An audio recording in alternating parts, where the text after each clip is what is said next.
આપણે એવું કહીએ છીએ કે એક ભારતમાં હજારો ભારત વસે છે. આપણે એવું મુખ્યત્વે તો માનીએ છીએ કે એક ભારતમાં મુખ્ય બે ભારત તો છે જ.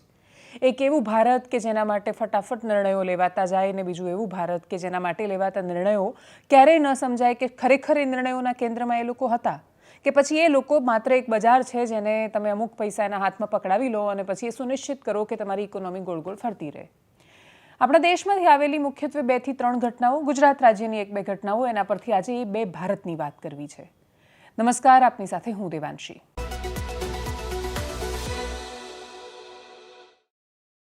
શરૂઆત કરવી છે ખૂબ સામાન્ય અને છતાંય અસામાન્ય સમાચારથી. તમે એક અઠવાડિયાથી અરવલ્લી બચાવોની વાત તો સાંભળી હશે. અરવલ્લીની ગિરિમાળા, પર્વતમાળા આપણા આખા ભૂખંડની સૌથી પ્રાચીનતમ ગિરિમાળા, હિમાલય કરતાં પણ જે જૂની છે, જેનું અસ્તિત્વ છે, જેના કારણે આપણે છીએ, જેમાંથી નીકળતી નદીઓના કારણે સભ્યતા અને સંસ્કૃતિ વિકસી છે, જેના પર આચ્છાદિત વૃક્ષો છે કે જે વરસાદ લઈને આવે છે, જમીનમાં ભેજ જાળવે છે, જે થારના રણને આગળ વધતું રોકે છે. એના માટે કહેવા માટેના ફાયદાઓ માટે આખો નિબંધ લખી શકાય એમ છે. સુપ્રીમ કોર્ટે રાજ્ય સરકારોના સચિવો અને બાકીના બધાની ભેગી થઈને બનેલી એક સમિતિને એની ભલામણના આધારે નિર્ણય લઈ લીધો. ગુજરાત રાજ્ય પણ એમાં હિસ્સેદાર છે. એમણે નિર્ણય લીધો કે 100 મીટરથી નીચા હોય અને આપણે અરવલ્લી પર્વતમાળાનો હિસ્સો ગણીશું જ નહીં. હવે સર્વે શું કહે છે? જંગલનો ડેટા કહે છે કે 90% ગિરિમાળા છે એનું અસ્તિત્વ જ નહીં રહે જો તમે 100 મીટરથી નીચેના પર્વતોને ગણતા જ નથી. કેમ કે જે ટોટલ પર્વતો છે અરવલ્લીની ગિરિમાળામાં, કેમ કે જ્યાં બેસીને આ નિર્ણયો લેવાય છે, આ દેશનું સૌથી શક્તિશાળી ભવન એટલે કે રાયસીના હિલ્સ, જ્યાં રાષ્ટ્રપતિ બેસે છે. એટલે રાષ્ટ્રપતિથી લઈને એની શરૂઆત ક્યાંથી થાય છે તો કે ગુજરાતના અરવલ્લીથી. આપણે ત્યાં તો આખા જિલ્લાનું નામ અરવલ્લી છે. ગુજરાતના અરવલ્લીથી લઈને દેશના સૌથી શક્તિશાળી વિસ્તાર સુધી પહોંચતી આખી આ પર્વતમાળા, એનો 90% વિસ્તાર, 90% પર્વતો એવા છે કે જે 100 મીટરથી નીચે છે. એના માટે એક નિર્ણય આવી જાય છે અને નિર્ણય જ્યારે લાગુ થઈ જશે ત્યારે આપણે ભૂમાફિયાઓ માટે આમ રેડ કાર્પેટ બિછાવીશું કે આવો અને તમે અરવલ્લીને સાફ કરીને જતા રહો. ઓલરેડી ત્યાં માઇનિંગ એટલું બધું થઈ ગયું છે કે જે કાગળ પર ને નકશામાં જે પહાડો હતા એ તમે ગ્રાઉન્ડ પર જાઓ તો સાવ ગાયબ થઈ ગયા છે. રાજસ્થાનને તો મોટા ભાગનું એનું બહુ જ મોટું બજેટ, મોટો હિસ્સો એવો છે જે ટુરિઝમની સાથે સાથે રાજસ્થાન કમાય છે એમાંથી છે તો કે માઇનિંગની લીઝમાંથી કમાય છે. ને ઓફિશિયલી એટલું કમાય છે તો ગેરકાયદેસર રીતે પાર્ટી કેટલું કમાતી હશે એની તમે માત્ર કલ્પના કરી શકો છો. ગુજરાત એમાંથી બાકાત નથી. ઈડરિયો ગઢ આપણી આંખોની સામે ખતમ થઈ ગયો છે. હરિયાણાની સ્થિતિ બહુ જ ખરાબ છે. દિલ્હીના AQI પર ને પ્રદૂષણ પર બધા રડી રહ્યા છે. પણ થારના રણમાંથી ઉડતી આવેલી ધૂળ એ આ AQIને ખરાબ કરવામાં કેટલું મોટું યોગદાન આપી રહી છે એના વિશે કોઈ બોલવા તૈયાર નથી. વન અને પર્યાવરણ મંત્રી ભૂપેન્દ્ર યાદવ તો આજ પર અરવલ્લીની પહાડીઓમાંથી નીકળેલા છે. અલવરના સાંસદ છે. રાજસ્થાનની ભૂમિથી અને અરવલ્લીના મહત્વથી એ અજાણ નથી. એમને બધી જ ખબર છે અને છતાંય મારો ધર્મ શું છે મને ખબર છે પણ એમાં મારો ભરોસો નથી એવી દુર્યોધન વૃત્તિથી પીડાતા નેતાઓ કદાચ આનું કોઈ નિરાકરણ લાવી નથી શકવાના. આ વિષય થોડા દિવસમાં ચાલીને ચર્ચાઈને અટવાઈ જવાનો છે. ગુજરાતવાસીઓને એવું લાગે છે કે હરિયાણા અને રાજસ્થાનને જેટલી ચિંતા છે, કેમ કે મોટા ભાગનો હિસ્સો તો રાજસ્થાનમાંથી જાય છે, તો ચિંતા રાજસ્થાનવાળાએ કરવાની, આપણે શું કામ કરવાની? એમને ખબર જ નથી કે જે નદીઓ પેદા થાય છે, સાબરમતી, બનાસ જેવી નદીઓ છે એ ત્યાંથી પેદા થાય છે.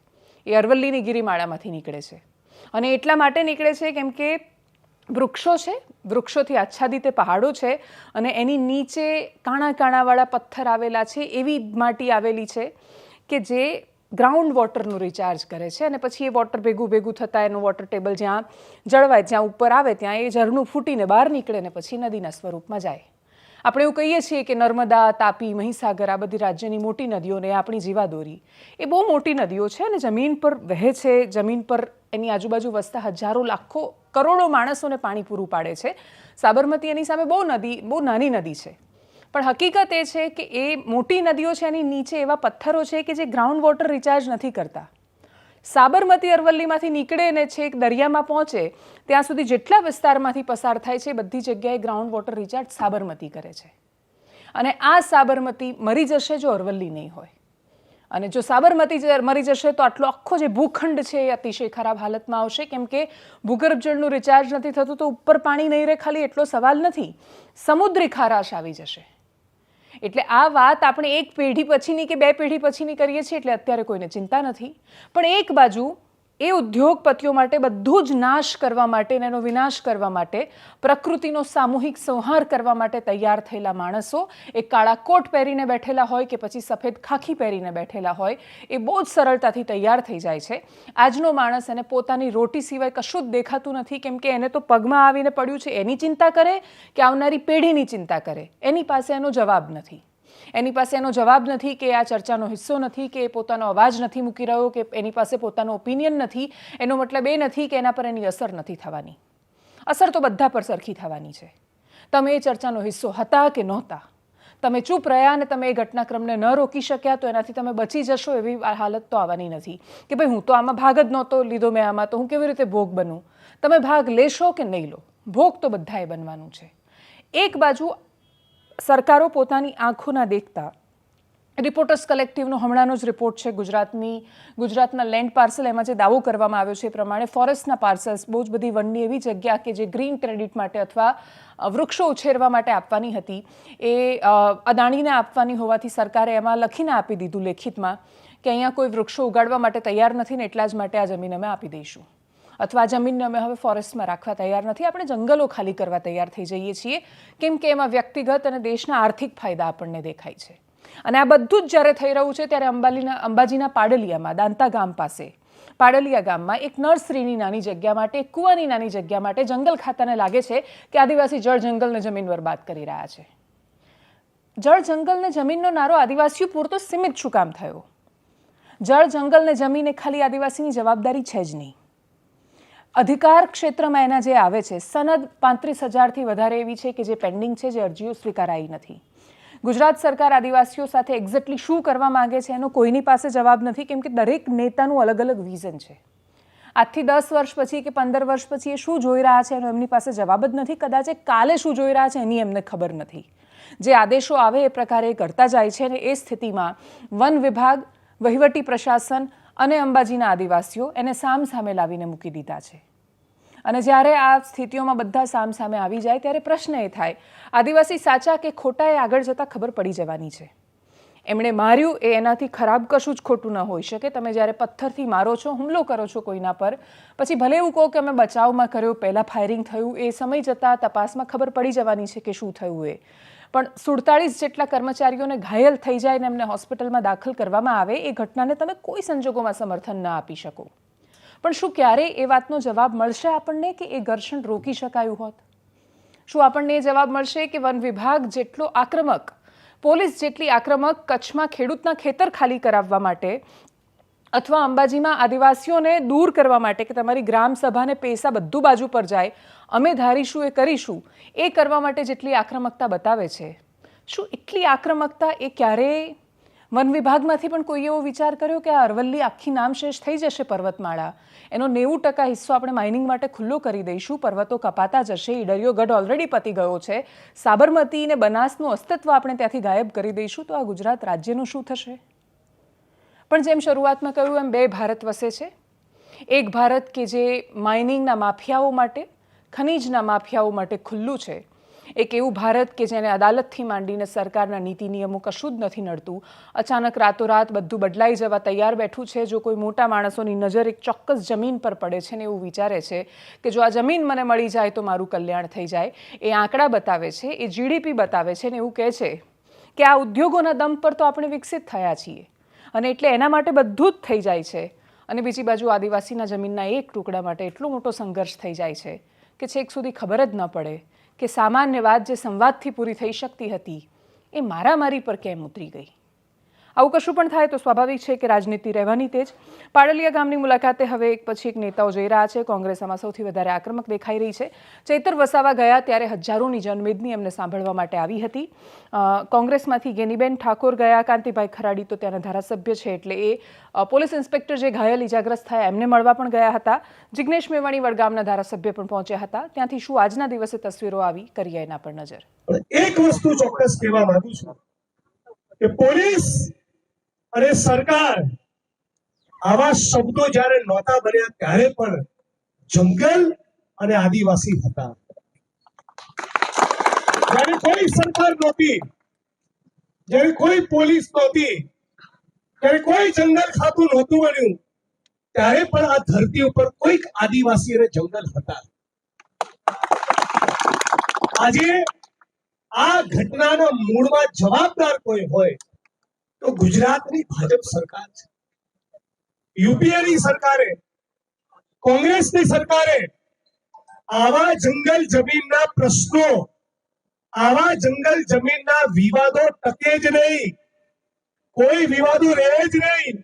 એના માટે સોનિયા ગાંધીની સરકારે જંગલ જમીનનો કાયદો આપ્યો અને આખા ભારતની અંદર હજારો નહીં લાખોની સંખ્યામાં આદિવાસી સમાજની બહેનો, માતાઓ, વડીલોને જંગલ જમીનના કાયદા નીચે જમીન ખેડતા કર્યા. મોટી જે ઘર્ષણની ઘટના બની, એ ઘર્ષણની ઘટના પણ વહીવટી તંત્ર ક્યાંક ને ક્યાંક એને મટાડવામાં કે એને સોલ્યુશન કરવામાં સફળ નહોત. પણ એમને તો એવું નક્કી કર્યું છે સમગ્ર ગુજરાતમાં કે કોઈ પણ જગ્યાએ, કોઈ પણ આપણે ઈચ્છીએ કે દાદાગીરી કરીને પોલીસની મદદથી આપણે આ બધું કબજે કરી લેવું અને લોકો ઉપર એનો અત્યાચારને, એના ઉપર મારપીટ કરીને બધાને ડરાવીને ધમકાવી નાખવા. પોલીસે એને કાયદો અને વ્યવસ્થા એનું કામ છે અને એવું ઈચ્છે છે પ્રાઇવેટ કંપનીઓ વાળા કે ખેડૂતોને કાંઈ નથી આપવું, પોલીસ વાળાને તોડ કરીને પૈસા આપી દીધું છે, પોલીસ કબજો લઈ લેશે અને અમારું કામ થઈ જશે. મારા જ વિસ્તારના અંબાજીના પીઆઈ તરીકે એમને પણ ઈજાગ્રસ્ત થયા હતા. એટલે મારી પોતાની એ વિસ્તારના ધારાસભ્ય તો નૈતિક ફરજ છે. પીઆઈ કક્ષાના વ્યક્તિને અમને સામને પથ્થરમારો થયો, કેના હાથથી લાગ્યું છે, કેનાથી લાગ્યું છે એમાં પડતો નથી, પણ મારી નૈતિક ફરજ સમજીને હું પીઆઈના સમાચાર લેવા માટે અત્યારે આવ્યો છું. એમના સમાચાર લીધા છે. અત્યારે પોતે જ જાતે જ મારા જોડે ચર્ચા કરી છે. અત્યારે સારવાર એમનો ચાલુ છે, પણ અત્યારે સમાચાર લેતા એમને પોતે કીધું કે અત્યારે ઠીક થઈ રહ્યું છે, બીજી કોઈ મુશ્કેલી નથી. પણ હું અત્યારે આવ્યો છું, મારી ફરજ સમજીને આવ્યો છું. એટલા માટે ઝઘડો થાય, પણ મને એ ખબર નથી મારા વિસ્તારમાં આટલો મોટો ઝઘડો થાય. નવાઈની વાત કે આ 13 વર્ષના ધારાસભ્યના શાસનમાં પહેલી વખતે મને જાણવા મળ્યું છે. દુઃખદ વાત છે મને બી કે અમને સમને પથ્થરમારો થાય, ઝઘડો થાય અને કોઈ સમાજને નાત ભાત નથી હોતી. આ બે ભારત બતાવતી બીજી એક તસવીર પણ છે. ખૂબ જાણીતા ફૂટબોલર લિયોનલ મેસીનો ભારતનો કાર્યક્રમ પૂરો થયો. એ કાર્યક્રમ પૂરો થતાં એ ટૂરમાં કેટલો ખર્ચ થયો એનો આંકડો સામે આવ્યો, જે હતો 120 કરોડ.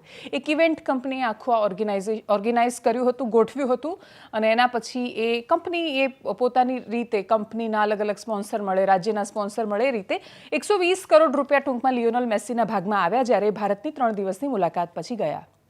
પૂર્વ ડેપ્યુટી સીએમ નીતિન કાકાએ હસતા હસતા બહુ સરસ કહ્યું હતું એમણે કે આ જો મેસી આવ્યો તો આટલા કરોડ લઈ ગયો ને આપણે 5 લાખમાં ફાંફા પડે. એ ભલે અલગ સંદર્ભે કે અલગ રીતે વાત કરતા હોય, પણ આંકડા અને હકીકત એ બતાવે છે કે લિયોનલ મેસીને 3 દિવસ માટે 120 કરોડ રૂપિયા આજ ભારતમાં ભેગા થઈ જાય છે. આજ ભારતમાં હજારો માણસ એવા હતા કે જે 10 લાખ રૂપિયા આપીને એની સાથે એક સેલ્ફી લેવા માટે તૈયાર હતા. કલકત્તા, મુંબઈ, દિલ્હીમાં જે બધા લોકોએ જોયું એ વીઆઈપી કલ્ચર સિવાય કશું જ નહોતું. એક બાજુ જ્યારે મુખ્યમંત્રી કોઈનું પણ સન્માન કરી રહ્યા હતા, લિયોનલ મેસી સાથે મુખ્યમંત્રીના પત્ની હોવાના નાતે અમૃતા ફડણવીસ સેલ્ફી લઈ રહ્યા હતા. કલકત્તામાં હજારો ફેન પૈસા ખર્ચીને આવ્યા હતા. એ મેસીને સરખી રીતે જોઈ પણ ન શક્યા. એને ફૂટબોલ રમતો જોવાની વાત તો બાજુ પર જવા દો. અને આ બધું જ જ્યારે થઈ રહ્યું હતું ત્યારે ભારતની ફૂટબોલની હકીકત એ છે કે આપણે 142માં નંબર પર છીએ. આપણે એશિયાના ટોપ 24 દેશોમાંથી પણ નથી. આપણે 150 કરોડનો દેશ છીએ. ફૂટબોલની એક ટીમ તો નીકળી શકે જ્યારે લિયોનલ મેસીના આટલા હજારો લાખો ચાહકો હોય, ફીફા વર્લ્ડ કપ જોવાવાળા આટલા બધા લોકો હોય. કેમ કે મેસીના ચાહકો છે એનો મતલબ કે એમને ફૂટબોલ પસંદ છે અને એનો મતલબ એ કે ફૂટબોલને જોનારો, રમનારો એક વિશાળ વર્ગ છે. પશ્ચિમ બંગાળ જેવું તો રાજ્ય આના માટે, ઇવન એ સિવાય પણ દક્ષિણ ભારતના કેરળ બાજુના વિસ્તારોમાં પણ ખાસો પ્રભાવ છે ફૂટબોલનો. ગુજરાતમાંથી ફૂટબોલની ટીમ બહુ સરસ પ્રદર્શન કરી રહી છે, પણ આપણે નેશનલ લીગ નથી રમાડી શકતા. એનું કારણ એ છે કે એના માટે આવતો ખર્ચો છે 35 કરોડ રૂપિયાનો, અને 35 કરોડ રૂપિયાની ગેરંટી લેવા માટે કોઈ તૈયાર ન થયું. એમણે કહ્યું કે 35 કરોડ રૂપિયા જો આપણે ખર્ચીશું તો એની પાછળ કોઈ વળતર મળે કે કેમ એ ખબર નથી, અને એટલે જ 35 કરોડ રૂપિયા આ દેશમાં નેશનલ લીગ માટે, જ્યાં 300 પ્રોફેશનલ ફૂટબોલ પ્લેયર્સ રમે છે, એના માટે ફાળવવા કે આપવા કોઈ તૈયાર ન થયું. પણ 3 દિવસના મેસ્સીના કાર્યક્રમમાં આ જ દેશમાંથી, જેના માટે એવું કહેવાય છે કે આ એટલો કંઈ સમૃદ્ધ દેશ થોડો છે કે ફૂટબોલ જેવી રમત પાછળ એટલો સમય વાપરવાનો અથવા પૈસા ખર્ચવાનો, 35 કરોડ રૂપિયા આખી ગેમ માટે, એની એક વર્ષની એક ટુર્નામેન્ટ માટે જ્યાં ખર્ચાવા તૈયાર નથી, ત્યાં 120 કરોડ મેસ્સીને મળે છે. સમસ્યા મેસ્સીની નથી, સમસ્યા આપણી છે. આપણા દેશમાં હજારો માણસ એવા છે કે જે 10 લાખ રૂપિયા સેલ્ફીના ખર્ચી શકે છે, પણ જે ફૂટબોલને જીવાડી નથી શકતા. એશિયાની ટોપની 24 જે ટીમ છે, એટલે ઓલ ઓવર ફૂટબોલમાં એશિયા બહુ જ નબળું પ્રદર્શન કરતો ખંડ ગણાય, અને એ ભૂભાગમાં પણ એની 24 ટોપની ટીમમાં ભારતનું સ્થાન નથી. એટલે 150 કરોડનો દેશ કે જે 3-4 વર્ષ માટે આખી લીગ રમાડી શકે એટલો ખર્ચ એક ફૂટબોલરને જોવા માટે કરી દે છે. પણ ફરીથી આ બે ભારત છે ને આ બે ભારતની બે તસવીર છે. નીતિન કાકાએ ભલે અલગ સંદર્ભે કહ્યું હતું, પણ એમની વાત બહુ જ પ્રાસંગિક છે. સાંભળીએ એમને. સોશિયલ મીડિયામાં બધા પોતપોતાનું જ ચલાવી જાય છે. કાલે પેલો મેસી આવ્યો તે મેસી 50 કરોડ લઈને જતો રહ્યો ભારતમાંથી, અને અહીં 5 લાખ માટે આ બળદેવભાઈ ફાફા મારે છે. આપણે બધા ફાફા મારીએ છીએ. 50 કરોડ લઈ ગયો, વધારે લઈ ગયો. મેં તો જે છાપામાં વાંચ્યું, હૈદરાબાદમાં તો એની જોડે ફોટો પડાવવો હોય તો 10 લાખ રૂપિયા બોલો, અને એમાં લાઈન લાગી હતી. એટલે આ બધું કેવું ચાલે છે એની સામે આપણે એ ભલે ચાલતું, એનો કોઈ આપણો વિરોધ નથી, પણ આપણું શું એ તો આપણા લોકોને ખબર આપવી પડે. એટલા માટે વંદે માતરમ ગીતની આખી ચર્ચા થઈ, અને એમાં બધા વિષયો જે આવ્યા. અને હવે વાત ગુજરાતના સ્તર પર બે ભારતની અથવા બે ગુજરાતની અથવા વહીવટીતંત્રની બે દ્રષ્ટિની અથવા ભારતીય જનતા પાર્ટીના નેતાના એમની જે છલકાયેલી કરુણા છે એની બે તસવીરની વાત. અમદાવાદમાં ડિમોલિશનની બહુ જ બધી તસવીરો ગ્રાઉન્ડ ઝીરો પર અમે જઈને જોઈ છે. એટલે ચંડોળાને બાંગ્લાદેશીઓથી મુક્ત કરવાની વાત હોય, એ બહુ જ ઐતિહાસિક કદમ હતું સરકારનું, અને જો આજે આ ન થતું તો કદાચ એ ક્યારેય ન થઈ શકતું. સ્થિતિઓ સાનુકૂળ હતી, પરિસ્થિતિ કામ લાગે એવી હતી, અને એટલા જ માટે એક કાંકરે બે નિશાનની જેમ એમ પણ ગેરકાયદેસર હતું. તમે તળાવની અંદર ગેરકાયદેસર વસાહતો બનાવીને રહો છો તો તમારે તૈયાર રહેવાનું છે કે આજે નહીં તો કાલે ત્યાંથી તમને હટાવશે. એટલે ચંડોળા ખાલી કર્યું. એના પછી બહુ જ બધા દબાણો અલગ અલગ તળાવમાંથી ખાલી કરાયા. આ ગુજરાત સરકાર માટે, અમદાવાદના પ્રશાસન માટે, અમદાવાદની પોલીસ માટે શરૂ કરાયેલા સૌથી મોટા ઓપરેશન્સમાંથી એક હતું, અને જેને બહુ સફળતાપૂર્વક આપણે કાનૂની લડાઈ પણ પ્રોપર લડી શક્યા, અને ત્યાં પણ લડીને એમને ખાલી કરાવડાયા. હમણાં જ એક છે દબાણ દૂર કરાવ્યું અમદાવાદમાં.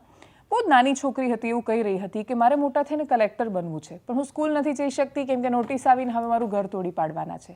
આંખોની સામે અનેક સ્ત્રીઓ છે કે જે રડી રહી હતી, જેની પાસે આશરો નહોતો. આટલી ઠંડીમાં એ લોકો રાત્રે ક્યાં રહેવા જશે એ ખબર નહોતી. એ રેન બસેરામાં પોતાની રાત પસાર કરી રહ્યા હતા. અને છૂટા છવાયા જોઈએ તો પણ આપણે 1000 માણસો ઓછામાં ઓછા એવા છે કે જેને બેઘર કરી દીધા. એની પાસે કોઈ ઘર જ નથી, કોઈ આશરો જ નથી, અને એની પાસે ઘર નથી એટલે એ સરકારની જવાબદારી નથી બનતી કે એને એ ગેરકાયદેસર રીતે રહેવા દે. એ સરકાર પોતાના પક્ષે પણ સાચી છે. પણ આ બધું જ્યારે થઈ રહ્યું હતું ત્યારે કોઈ નેતા, અને એમાંય સત્તા પક્ષના કોઈ નેતાના મનમાં એટલી કરુણા નહોતી જાગી કે એ જાય અને અધિકારીની સામે બે હાથ જોડીને આજીજી કરે, વિનંતી કરે ને એવું કહે કે યાર નાની છોકરી સામે તો જુઓ, આ ગરડી બીમાર મા સામે જુઓ, આ વિધવા પત્નીની સામે જુઓ, આ સ્ત્રીની સામે જુઓ, એમની દયા ખાઓ ને એમને ટાઈમ આપો. એવું કોઈએ ન કર્યું. પણ થાનમાં થયું. સુરેન્દ્રનગરના થાનમાં એચટી મકવાણા નામના અધિકારી છે, પ્રાંત અધિકારી, અદ્ભુત કામ કરી રહ્યા છે. ભૂમાફિયાઓને લિટરલી એમનાથી ડર લાગે છે, અને ડર લાગે ત્યારે શું થાય? તો ડર લાગે ત્યારે એમના પર હુમલો થઈ જાય. એટલે એ જ્યારે ગેરકાયદેસર રીતે થતું ખનન, ખનીજ ચોરી એ બધું અટકાવવાનો પ્રયત્ન કરે ત્યારે એમના પર, અને એ લિટરલી ત્યાં જાય, ડમ્પર પકડે, સાઇટ પર પહોંચે, લાઈવ રેડ કરે, અને બધાને હેરાન કરી મૂક્યા છે.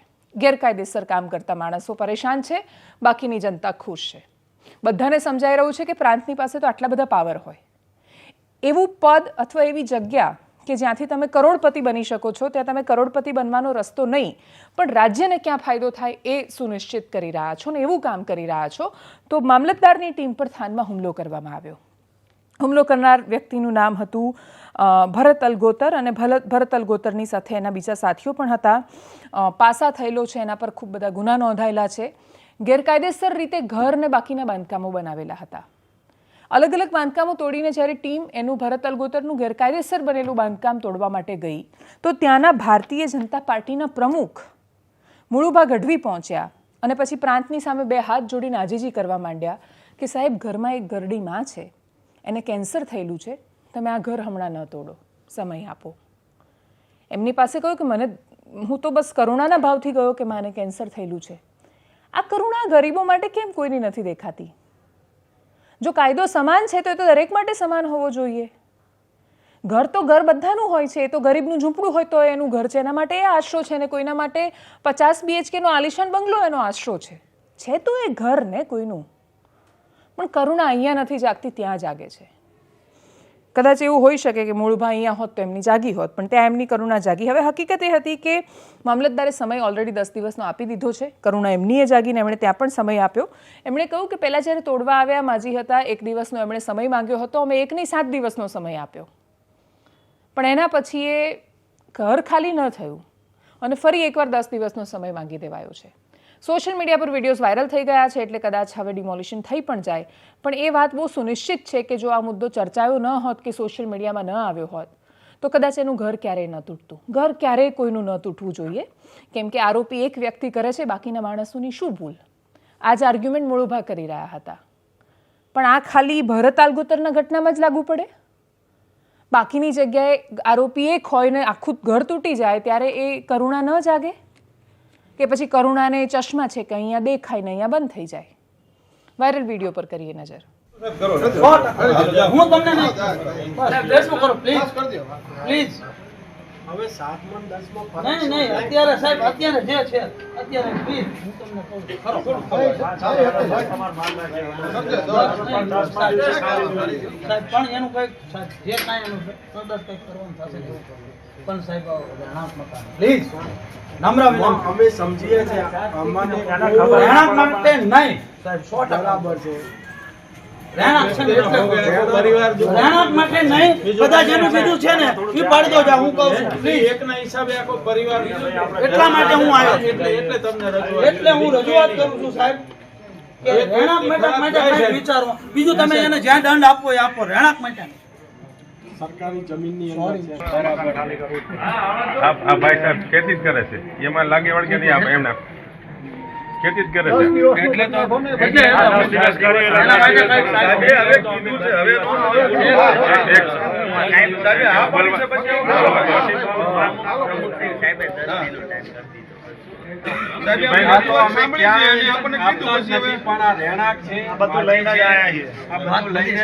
ખબર છે કે એક ભૂલ છે. હવે ભૂલના હિસાબે એક દોષિતના હિસાબે બધાને સાંભળવું છે. આ ભાઈ ક્યાંય ન હોય તમે 100% આ લાઈનમાં ક્યાંય નો આ ખેતી જ કરે છે સાહેબ. એનું આપણે તમે જોયા આમનું નામ કે સાંભળ્યું આ મારું ભાઈ? એમ કહેવાનું દરેકની જવાબદારી ના ના જયપાલ તો અલગ રહે છે. એમના ફાધર રહે રમાભાઈ હા એ રમેશભાઈ એકબીજા બોલતા નથી સાહેબ. એ ખેતી જ કરે છે, એને આ લાઈન લાગે વળગે કાંઈ નહીં. શાંતિ રાખો. બોલવા એ ખેતી જ કરે સાહેબ, આમાં ઇન્વોલ્વ કાંઈ નથી. એના ફાધર નું વગાણ છે આ. અને આ તો હું છોકરા એવા સાહેબ શું કરે? કંટ્રોલ તો હોવો જોઈએ ધનાભાઈ. તકલીફ વાળું છે, કિડની કેન્સર છે. હું એને કેન્સર છે. હું એટલે ત્યાંથી નમ્ર વિનંતી એટલે જ કરવા એક રાણા મકાન માટે રાણુના ભાઈને બી એવું જ હતું, કિડની નથી બરાબર. સાહેબ એ તો છે ને અહીંયા આયા ને એટલે હું કહું છું. એક્સપાયર થઈ ગયા ને અહીંયા આયા છો ને એટલે એમને બી એવું જ હતું. તમને બધાને ખબર જ હશે.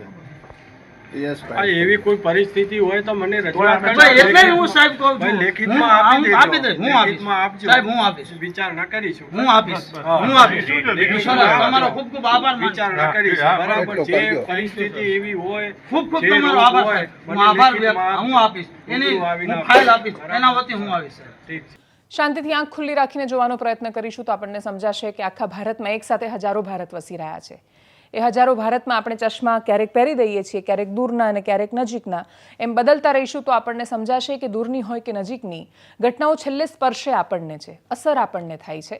આ બે ભારતની ખાઈ દૂર કરીને એક બનાવવાનો પ્રયત્ન નહીં કરીએ ત્યાં સુધી બાકી બધી જે એકતાની વાતો છે એ આપણને અમુક સ્તર સુધી લઈ જશે, પણ પછી તો આપણે ત્યાંના ત્યાં જ રહેવાના છીએ, કેમ કે ખાઈ વધતી જશે તો પડીશું તો છેલ્લે ખાઈમાં જ.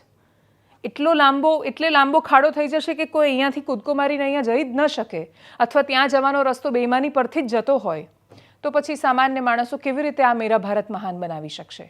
આ પ્રશ્નનો જવાબ આપણે આપી શકીએ એવી અપેક્ષા સાથે એનાલિસિસમાં અત્યારે બસ આટલું જ. જો આપ અમને યુટ્યુબ પર જોઈ રહ્યા છો તો સબસ્ક્રાઇબ કરો, ફેસબુક પર જોઈ રહ્યા છો તો ફોલો કરો, વિડીયોને શેર કરો. નમસ્કાર.